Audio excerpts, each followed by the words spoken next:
Saudações, irmãos, sejam todos bem-vindos a mais um momento do trabalho da nossa Casa Espírita Fraternidade.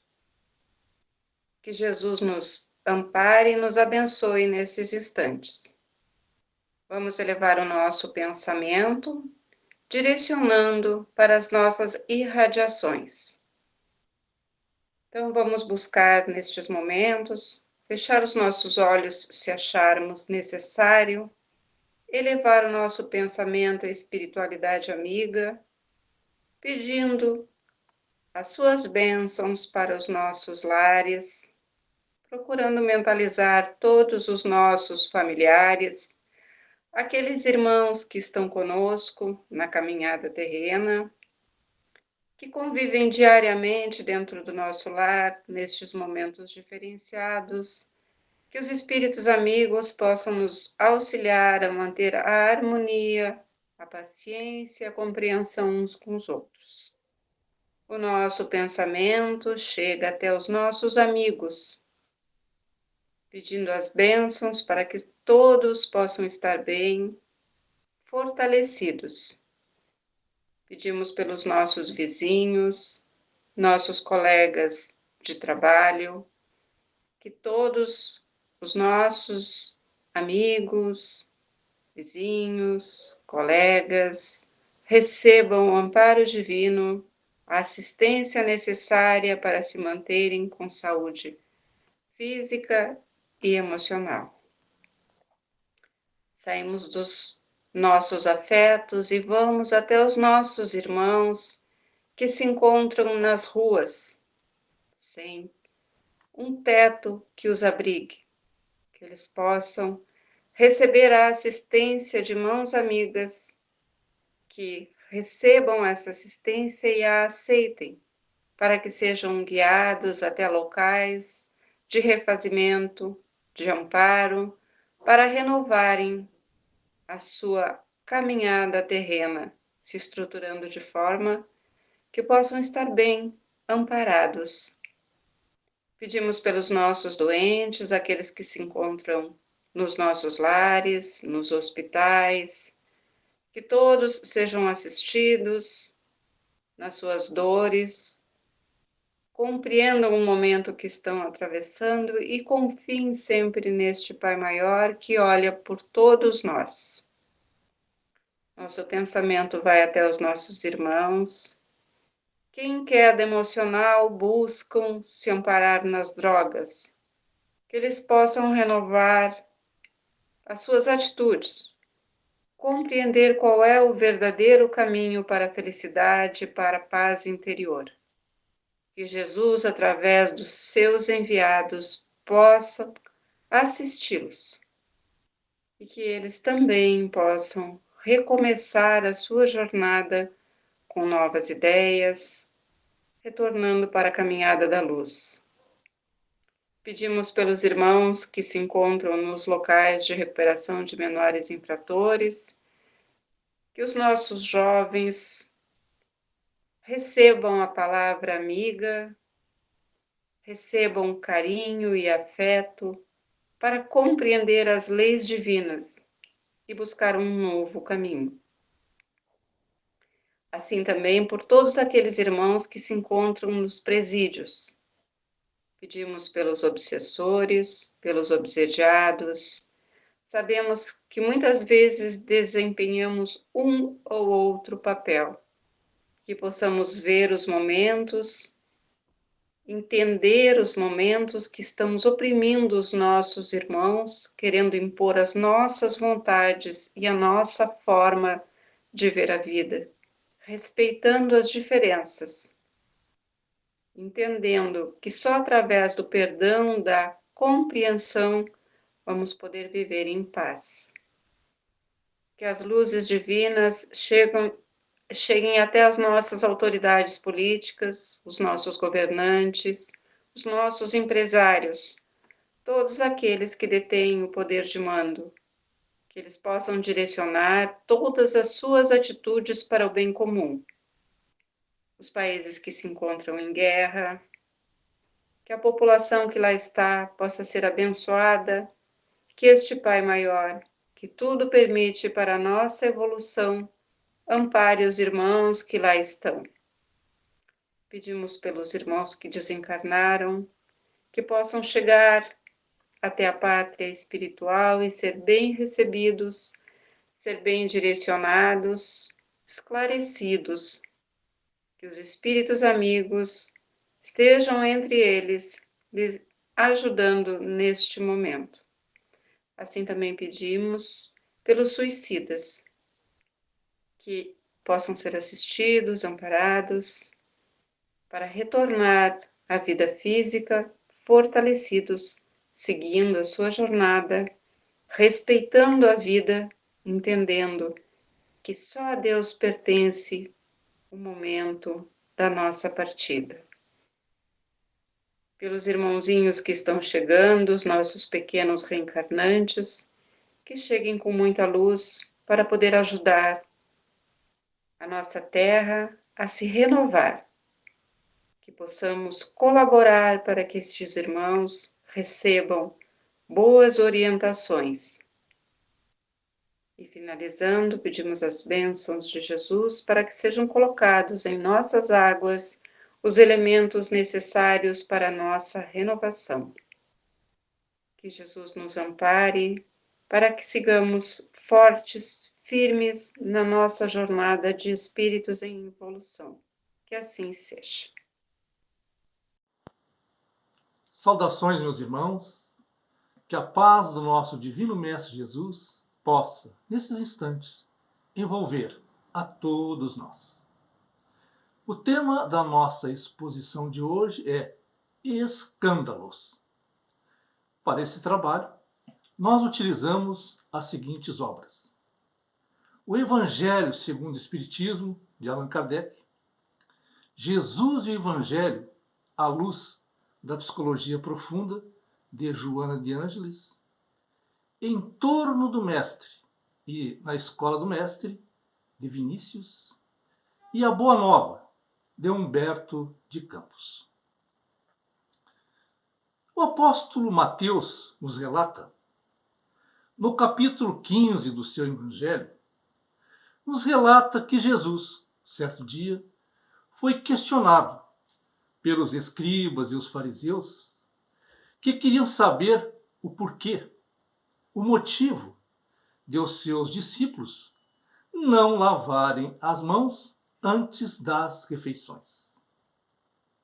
O mestre, irritado, chama-os de hipócritas e pergunta-lhes por que eles violavam os mandamentos de Deus para seguirem as suas tradições.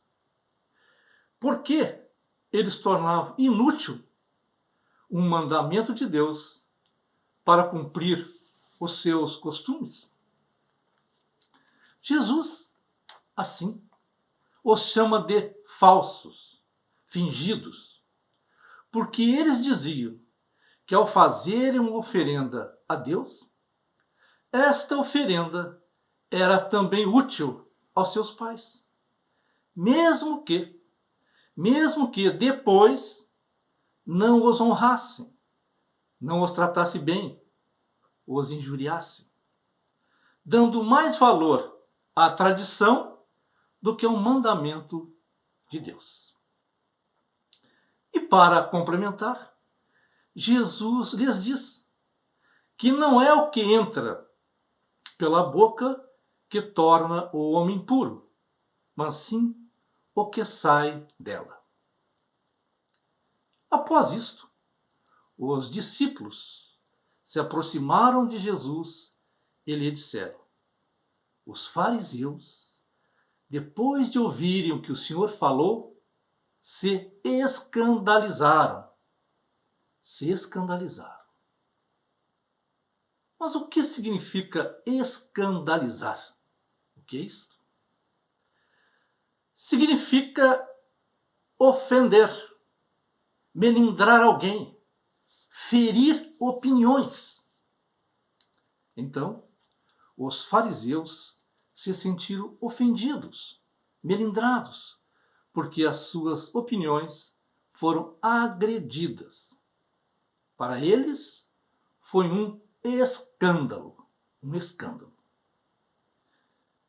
Para entendermos melhor esta palavra escândalo, teríamos que analisá-la sobre dois sentidos, dois significados. Primeiro, no sentido literal, onde essa palavra traduz toda ação que conduz a erro, que fere suscetibilidades, aquilo que é imoral. É algo que pode gerar comentários, repercussão social. É tudo aquilo que causa indignação, por ser contrário à honestidade, aos bons costumes e à justiça. Neste sentido, vemos que escândalo está mais ligado às suas consequências desastrosas do que à sua causa. Este entendimento depende muito do grau de discernimento das pessoas. O que para umas é algo terrível, para outras é normal, ou apenas um lapso temporário, um ato falho. E indivíduos que o consideram apenas como um tropeço, na verdade, tentam encobrir as reais consequências. E aqueles que fazem vistas grossas diante disto, sinalizam que também se comprazem com essas ações. Este quadro de dissimulações e aquiescências infelizes, por si só, já é um escândalo, pois ultrapassa a decência de um modo ostensivo. O segundo sentido da palavra escândalo é o sentido evangélico. Neste caso, o seu significado é bem mais amplo. É tudo aquilo que resulta dos vícios e das imperfeições humanas, e não somente o que agride a consciência alheia. Nesse caso, ele é o resultado de todo o mal moral. É a exteriorização de toda a imundície moral oculta no interior dos homens. É a manifestação das sombras contidas nos indivíduos em elevado potencial, que propiciam vícios e hábitos doentios, ocasionando situações perturbadoras e infelizes, tanto para eles como também para aqueles com quem convive. O escândalo, nesse caso, é a exteriorização daquilo que permanecia oculto nas profundezas da alma. Basta uma circunstância propícia para aflorar aquilo que estava oculto, tornando público o que estava escondido.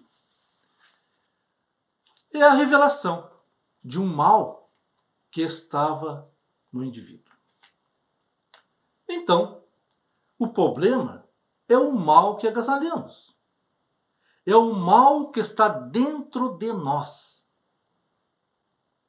Mas o que é o mal? O que é isto?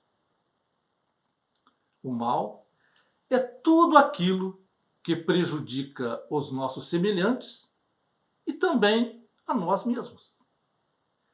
É toda infração às leis de Deus. É uma explosão de cólera, um pensamento nefasto, uma atitude tirânica, uma palavra maliciosa.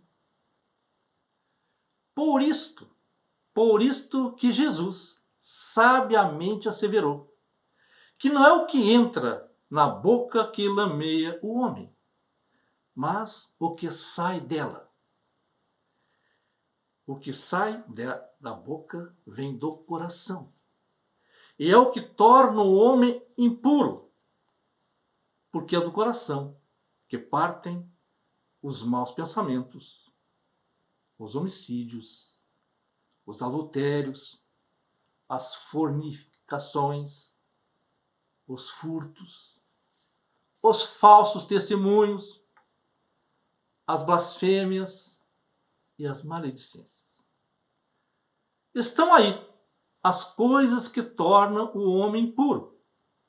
Mas comer sem ter lavado as mãos não torna o homem impuro. Estas foram sábias palavras do Mestre Jesus.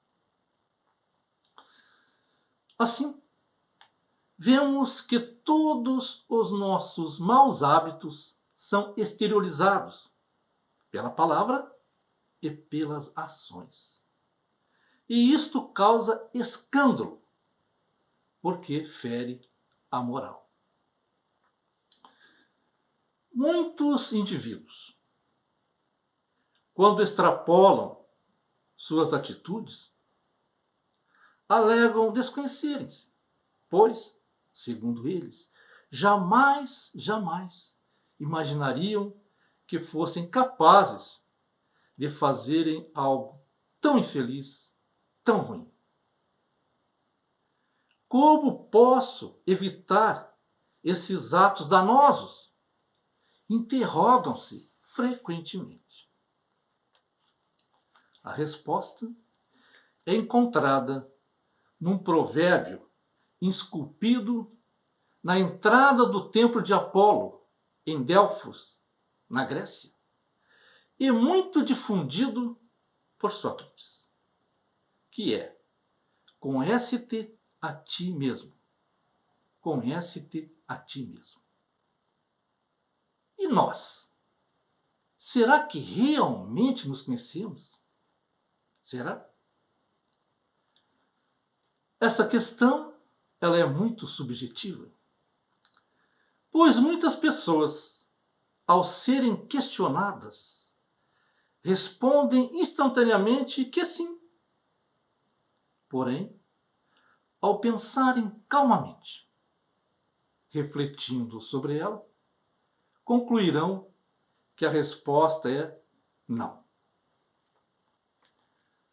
A confiança superficial, precipitada, exagerada no autoconhecimento aconteceu também com Simão Pedro.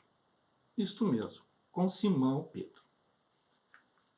Conta-nos o espírito Humberto de Campos que Jesus, após ter os seus pés lavados pelos seus discípulos, falou-lhes, em tom de despedida, que a sua hora derradeira aproximava-se. Disse-lhes para que se amassem uns aos outros, como ele vos amava, e que eles procurassem ser conhecidos, não pela superioridade no mundo, pela demonstração de poderes espirituais, mas pela revelação do amor com que ele, Jesus, vos amava. Fossem conhecidos pela humildade e pela boa disposição no sacrifício próprio. Pedro, vendo que Jesus repetia aquelas recomendações de despedida, indaga: Senhor, para onde ides? O mestre lançou-lhe um olhar e respondeu: Ainda não te encontras preparado para seguir-me. O testemunho é de sacrifício e de extrema abnegação. Pedro, desejando provar por palavras a sua dedicação, pergunta por que ele, não podia segui-lo. O mestre sorriu e respondeu: Pedro, a tua inquietação se faz credora de novos ensinamentos. A experiência te ensinará melhores conclusões, porque em verdade te afirmo que esta noite o galo não cantará sem que tenhas me negado 3 vezes. Julgai-me então um espírito mal endurecido? Indagou Pedro, sentindo-se ofendido. O mestre responde, com doçura, que não supunha que Pedro era ingrato ou indiferente aos seus ensinos, mas que ele iria aprender, naquele dia, que o homem no mundo é mais frágil do que perverso. Algumas horas depois, Jesus é preso. E após a sua prisão, os seus apóstolos se dispersaram. Enquanto Jesus estava preso, Pedro resolveu misturar-se à multidão para saber o que eles pensavam sobre Jesus e também procurar uma maneira de ajudar o mestre. Mas o que ele ouviu não lhe foi muito agradável. Ouviu zombarias, acusações, deboches e mentiras sobre o mestre, que o deixou indignado. Tudo isto gerado por falsas palavras ditas pelos fariseus que contaminaram a multidão, colocando-a contra Jesus. Pedro sentiu a hostilidade com que teria de lutar para socorrer o Messias. E no meio daquela multidão, ao ser questionado por uma mulher se ele não era companheiro daquele homem que estava preso, Pedro respondeu, dissimulando a emoção: Estás enganada, não sou eu. Fingindo despreocupação, ele afastou-se e dirigiu-se a outro aglomerado de pessoas. Mas um outro o reconhece e o interpela: Então, vieste socorrer o teu mestre? Que mestre? Nunca fui discípulo desse homem? Quando a noite chegou, Pedro adentrou um pátio onde encontravam-se algumas pessoas. Uma delas, encarando o discípulo com certo espanto, exclamou de súbito: É este! É bem aquele discípulo que nos atacou a espada entre as árvores do horto. Simão ergueu-se, pálido, e protestou: Estás enganado, amigo. Logo que pronunciou esta negativa, os galos da vizinhança cantaram em vozes estridentes, anunciando a madrugada. Pedro recordou as palavras do mestre e sentiu-se perturbado por infinita angústia. Dirigiu-se à cela em que Jesus estava prisioneiro e viu o semblante sereno de Jesus a contemplá-lo através das grades. Vimos assim, nesta narrativa de Humberto de Campos, que Pedro não se conhecia intimamente como ele pensava se conhecer. E nós? Como poderemos realmente nos conhecer? Como? Isto é feito fazendo uma introspecção à nossa consciência.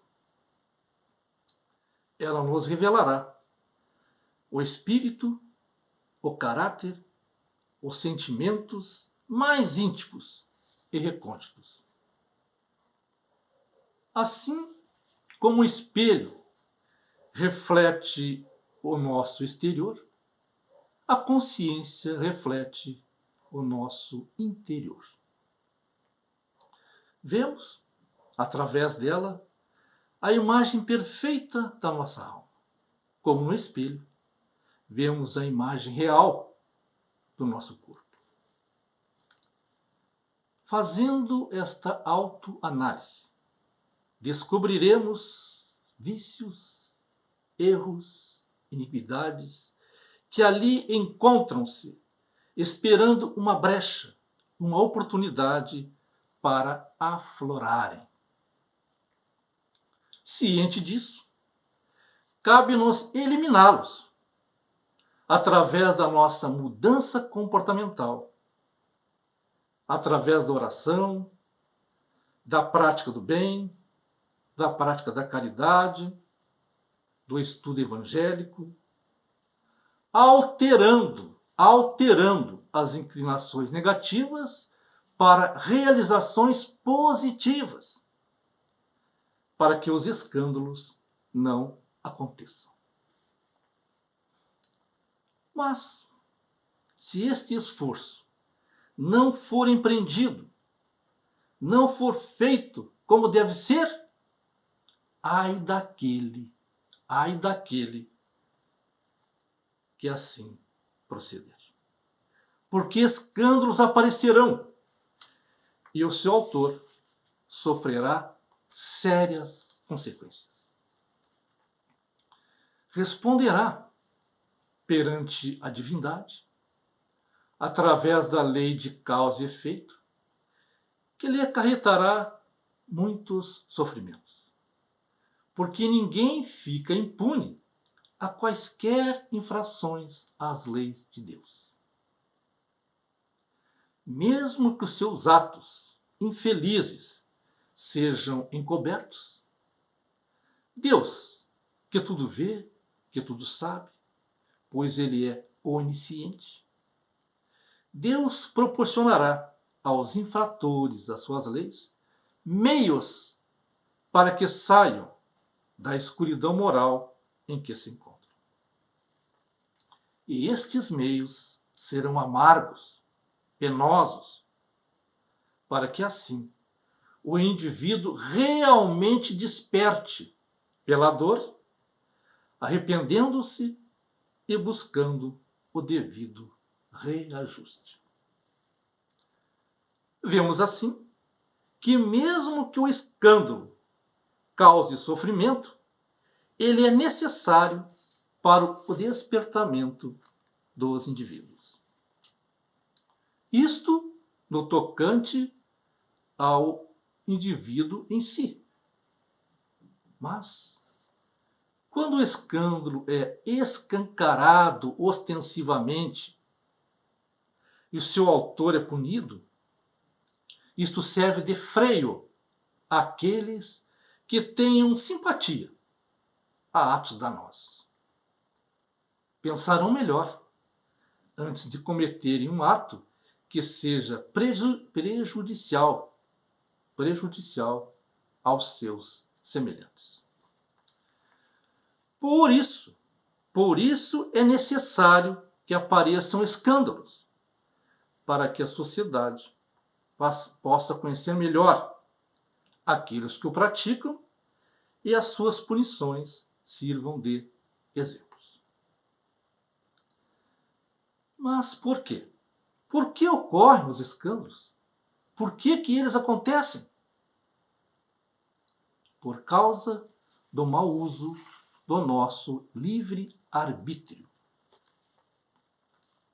Deus, para que alcançássemos os nossos objetivos, através do esforço, da força de vontade, do estudo, Ele dotou-nos da liberdade de escolha. A escolha daquilo que almejássemos seria conquistada pelo nosso próprio mérito. Isto desenvolveria em nós a inteligência, a moralidade e os meios, os recursos necessários para a conquista dos nossos nobres ideais, fazendo-nos avançar no caminho evolutivo. Porém, esta liberdade concedida por Deus nem sempre é usada para o bem. Alguns indivíduos a usam para praticar o mal, ocasionando para si e para os outros graves consequências. Nós sabemos que a semeadura é livre. Semeamos aquilo que quisermos. Mas também sabemos que a colheita é obrigatória. Tudo aquilo que resultar do mau uso do nosso livre-arbítrio, como vícios, maledicências, corrupção, crueldades, tudo isto repercutirá como escândalo. Isto servirá também para conhecermos melhor as pessoas. Veremos, através do escancaramento do escândalo, veremos realmente quem é trigo e realmente quem é joio.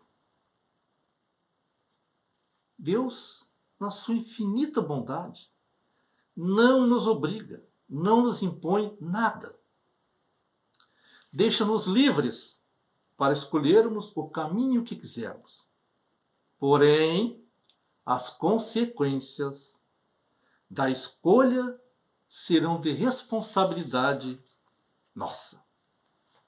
Então, se Deus não nos obriga, não nos impõe a prática de qualquer ação, deixando-nos livres para decidirmos o que quisermos, também não é lícito que venhamos a obrigar alguém a tomar esta ou aquela decisão.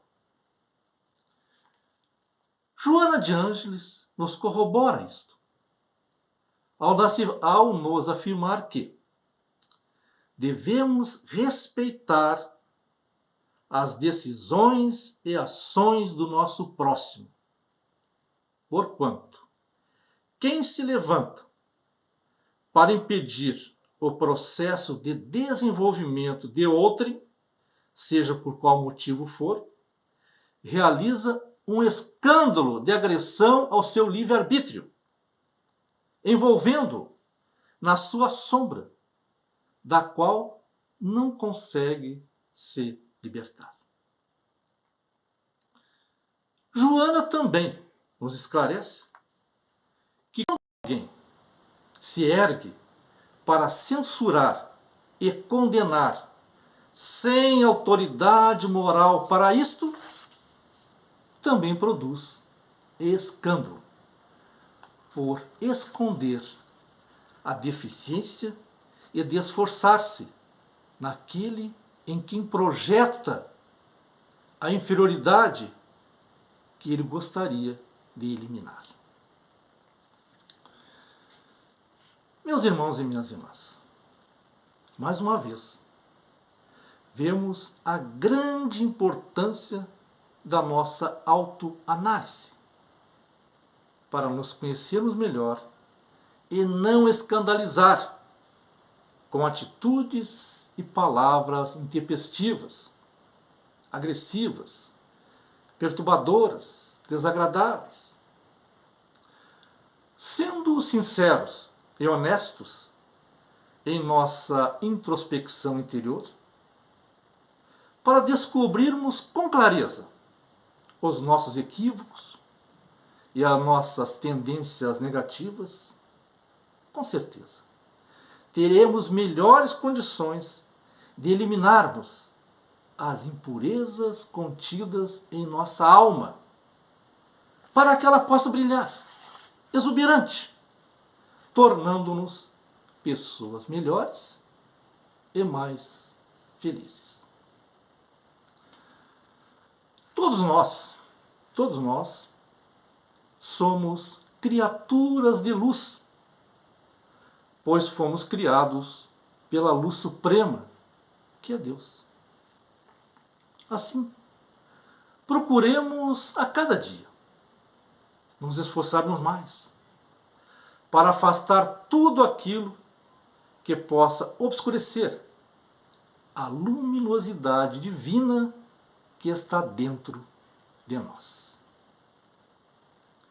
Não nos deixemos contaminar pelas paixões terrestres, que são efêmeras e carregadas de sombras.